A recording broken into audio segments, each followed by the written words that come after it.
331वां दिन। नए अहदनामा में से आज की तलावत। मुकद्दस पतरस का दूसरा आम खत, उसका पहला बाब, पहली आयत से लेकर 21वीं आयत तक। शमौन पतरस की तरफ से, जो यीशु मसीह का बंदा और रसूल है, उन लोगों के नाम जिन्होंने हमारे खुदा और मुनज्जी यीशु मसीह की रास्तबाजी में हमारा सा कीमती ईमान पाया है। खुदा और हमारे खुदावंद यीशु की पहचान के सबब से फजल और इत्मीनान तुम्हें ज्यादा होता रहे, क्योंकि उसकी इलाही कुदरत ने वो सब चीजें जो जिंदगी और दीनदारी से मुताल्लिक हैं, हमें उसकी पहचान के वसीला से इनायत की, जिसने हमको अपने खास जलाल और नेकी के जरिया से बुलाया, जिनके बायस उसने हमसे कीमती और निहायत बड़े वादे किए, ताकि उनके वसीला से तुम उस खराबी से छूटकर, जो दुनिया में बुरी ख्वाहिश के सबब से है, जाते इलाही में शरीक हो जाओ। बस इसी बायस तुम अपनी तरफ से कमाल कोशिश करके अपने ईमान पर नेकी और नेकी पर मार्फत और मार्फत पर परहेजगारी और परहेजगारी पर सबर और सबर पर दीनदारी और दीनदारी पर बरादराना उल्फत और बरादराना उल्फत पर मोहब्बत बढ़ाओ। क्योंकि अगर ये बातें तुम में मौजूद हों और ज्यादा भी होती जाएं,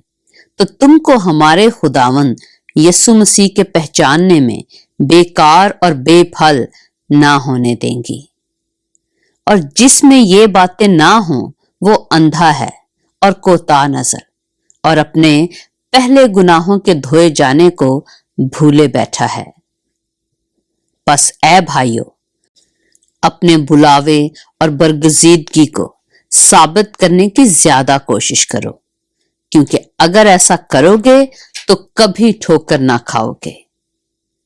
बल्कि इससे तुम हमारे खुदावंद और मुनज्जी यीशु मसीह की अब्दी बादशाही में बड़ी इज्जत के साथ दाखिल किए जाओगे। इसलिए मैं तुम्हें ये बातें याद दिलाने को हमेशा मुस्तैद रहूंगा,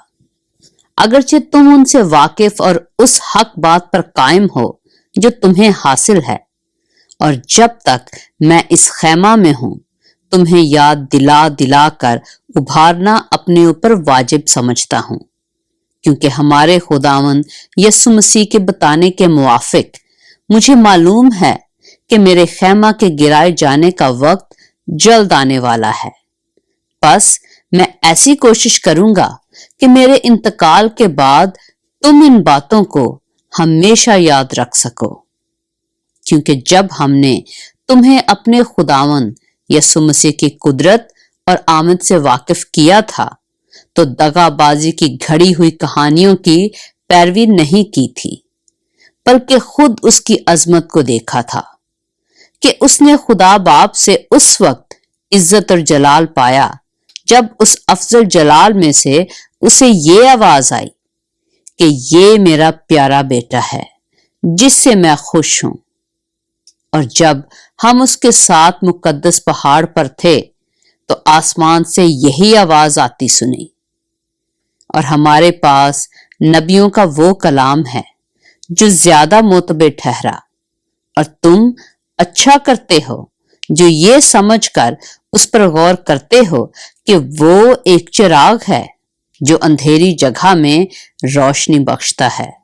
जब तक पौ न फटे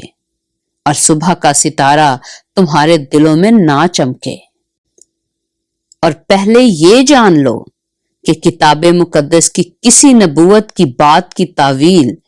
किसी के जाती इख्तियार पर मौकूफ नहीं, क्योंकि नबूवत की कोई बात आदमी की ख्वाहिश से कभी नहीं हुई, बल्कि आदमी रूह कुदस की तहरीक के सबब से खुदा की तरफ से बोलते थे। पाक कलाम के पढ़े और सुने जाने पर खुदावंद की बरकत हो।